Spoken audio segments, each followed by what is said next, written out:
Legend of Total War here, and today I'm happy to bring you guys a 10-minute first impression video of Thrones of Britannia, a Total War saga. Before I get started, just want to say thank you to Creative Assembly for providing me with early access to this preview build. I really appreciate their improvement of communications with me.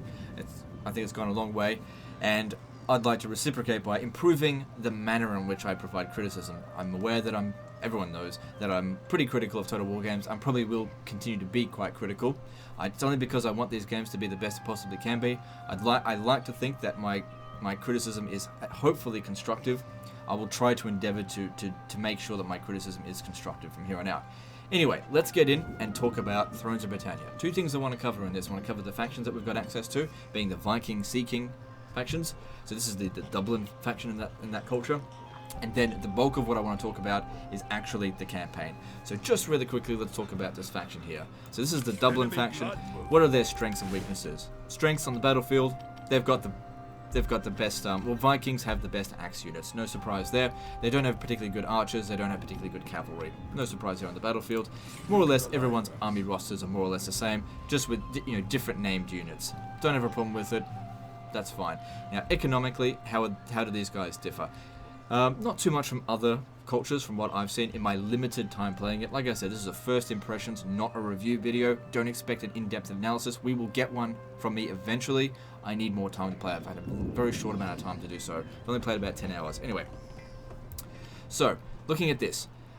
This is probably the most important thing specifically to do with the Viking Sea Kings, to do with tribute. Basically, it's an indicator of how well you're doing in the campaign. If you get that to 100, it's like minus 29% to upkeep cost. Quite useful. That's a good mechanic. Excuse me. I quite like that. So I think, yeah, that's good. No problems with that. Expedition 2. Oh, sorry, it's just Expedition, but I've got 2 points into it. This here, I felt like this didn't really appeal to me, but I don't think it's a bad mechanic. I think it's actually quite good. I think a lot of people will enjoy this. This is a dilemma-based mechanic. Once it hits 50, it starts a set of dilemmas that will culminate in either a sort of a victory or defeat. You guys know what dilemmas are. 3 options. You choose which one's right for you, and then continues on the story turn by turn until a conclusion happens. Didn't really interest me, but it's not a bad mechanic. And this one here, the slave trade, happens sort of in the background. You don't really have that much to manage with it.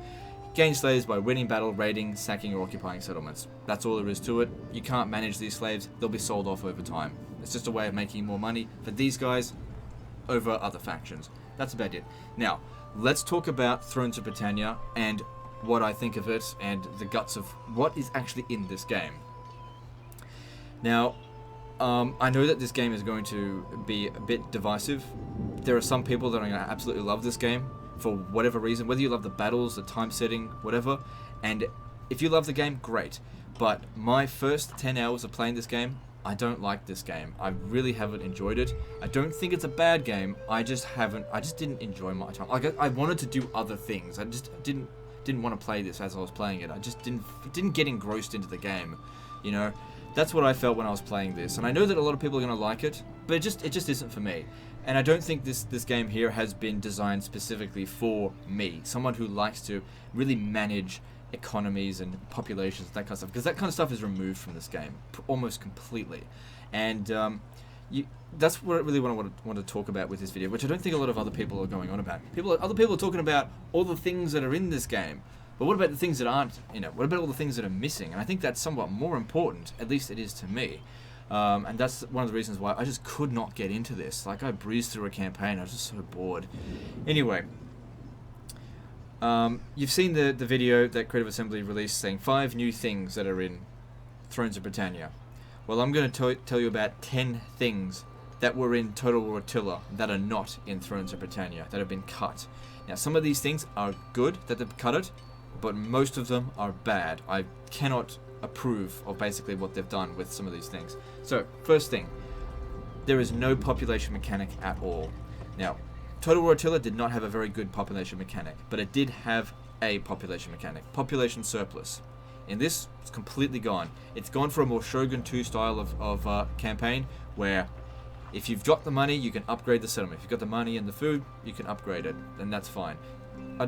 Some people like that. That was one of that was actually one of the things I liked least about Shogun 2. So like I said, it's just not geared towards me. There's nothing wrong with that. Doesn't make it a bad game. It's just not geared towards me. Number 2, there's no culture or religion. It's just not an aspect in this at all. So there's no Christianity. There's no paganism. It's just not a factor in this. There's no Gaelic culture. There's no Anglo-Saxon culture. No Norse culture. You know, obviously there's different categories of factions, but when you capture a settlement, it doesn't have a culture penalty or anything like that. That's just gone. I don't really like that. I think that's important. And like I said, it's just an aspect that's completely gone. Number 3, there are no provincial edicts. So previously in Total War Attila, if you capture an entire province, you could issue an edict on that province where you would get additional benefits. Gave you an incentive to control the entire province. In this, it's gone. There's just nothing replaced it. They've got governors, that's still there, maximum of 10, which is good, but there is no edicts.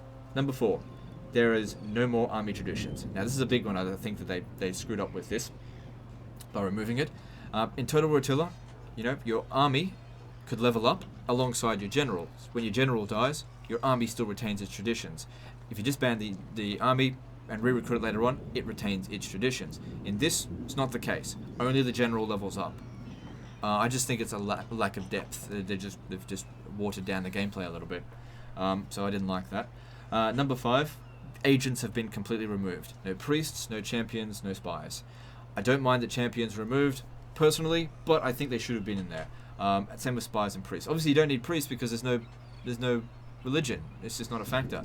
But you can't, you know, have a priest improving public order in your regions. In fact, in terms of public order, having a garrison in your settlement does not improve public order. It's really silly in that regard. It also doesn't increase or decrease. It's a static public order thing. It's just like if it goes over -5, it has a chance of revolt. But really, I should probably cover that later down the track. I don't think it's fully fleshed out yet. So there's no more agents. I know some people probably like that. Me personally, I actually really missed them in this game because I like to send spies up ahead of my armies to scout ahead. I think that's what every general should do. But it's gone. Number 6, no Imperium. Never thought I would go on about how this game needed Imperium, but the problem is because minor settlements don't have